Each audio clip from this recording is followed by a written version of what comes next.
দেশের এক নম্বর news network. আর আপনারা দেখছেন TV9 বাংলা, প্রথম থেকেই প্রথমে।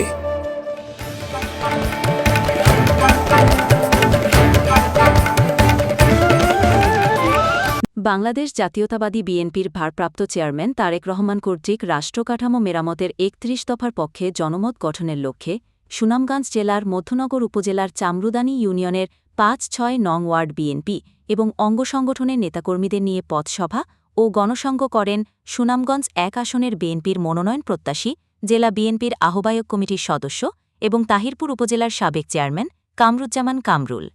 আজ ২১ জুলাই সোমবার মথুনগর জনতা বাজারে স্থানীয় এলাকাবাসী ও উপজেলা বিএনপি ও অঙ্গসংগঠনের নেতাকর্মীদের নিয়ে পথসভাটি করা হয়। পথসভায় চামরুদানী ইউনিয়ন বিএনপির আহ্বায়ক মেহেদী হাসানের সভাপতিত্বে এবং আহ্বায়ক কমিটির সদস্য কামাল হোসেনের সঞ্চালনায় প্রধান অতিথি হিসেবে উপস্থিত ছিলেন সুনামগঞ্জ ১ আসনের বিএনপির মনোনয়ন প্রত্যাশী জেলা বিএনপির আহ্বায়ক কমিটির সদস্য তাহিরপুর উপজেলার সাবেক চেয়ারম্যান কামরুজ্জামান কামরুল।